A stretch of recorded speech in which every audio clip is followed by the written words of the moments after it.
तर नमस्कार मित्रांनो. तर आमची मे महिन्याची सुट्टी संपली. आता आम्ही चाललो आहे मुंबईला. तर आम्ही जाणार आहे ट्रेननी. तर आणि आम्हाला सोडणार आहे स्कूटीने आणि जगे आहे. तर घरातले आमचं सोडायला आले आम्हाला, कारण त्यांना वाटते बाबा होता गणपतीला कधी येतोय परत. तर चलो हम निकले गड्डी लेके. तर आणि जग्या सोडणार आहे आम्हाला जाका देवीत, आणि तिथून आम्ही बस पकडणार रत्नागिरी. तर हे आमच्या ग्रामदेवतेचे मंदिर आहे. तर इथे पाय पडून पुढे जाऊ आहे. बिर्याणीची चव अजून माझी घशात येत होती. उस्माटते. तर बिर्याणीची चव आणायला गाडीवरून घुसमटते. तर आम्ही पोचलोय जाका देवी.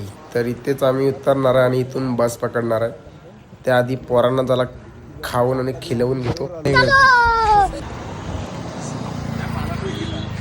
आणि हो सोडी आले आम्हाला.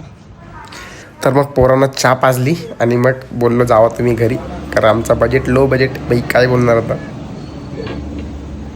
तर मग जाका देवाला विवेक भाई भेटला, माझ्याच नावाचं आहे, काय माहिती कोण आहे. तर मग एस टी येणार होती लेट, म्हणून मग आम्ही गाडीने चाललो, कारण 10ची ट्रेन होती. तर आम्हाला लवकर जायचं होतं.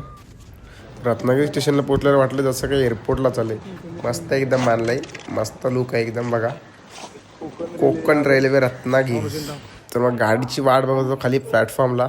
गाडी काय लेट होती, तर टाईमपाससाठी कॅशो आणला होता. मग काय आपल्याला एकच गाणं येतं, तुम्हाला तर माहीत नसेल पण लावून दाखवतो.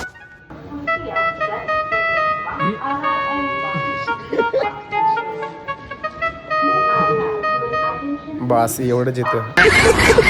तर गावी गेल्यावर आपली माणसं जुगाड करतात, पण या रेल्वेवाले पण आजकाल जुगाड करायला लागले. यांच्याकडे टाला पण नाही, सरळ तारीन बांधलंय बा. तर आम्ही निघालोय घरातून 7ला आणि इथे पण 1 वाजलाय.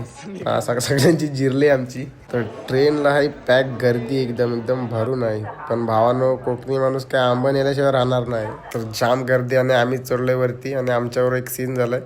रोशनची चप्पल आहे, ती काही एक बाहेर राहिली आणि एक घेऊन आलाय. प्लॅटफॉर्म खाली आहे. ज्याला कोणा सापले तरी कॉन्टॅक्ट करा, इथं ठेवून जा. तर मुंबईला जायला निघालोय खरं, पण काही ऋतूचं बहुतेक मन नाही. ऋतू देव करतोय ओम बड भगनी भागो दरी. तर मग पनवेलला पोचलोय, आणि मग काय तिथून मग लोकर पकडली. पण काही ऋतूचा मूड काही ठीक नाही, काहीसा सदम्यामध्ये गेलाय. तर मग फायनल आलोय बॅक टू पवेलियन विरारला. चला तर बघ भेटू पुढच्या ब्लॉगमध्ये. आता आम्ही आलोय मुंबई.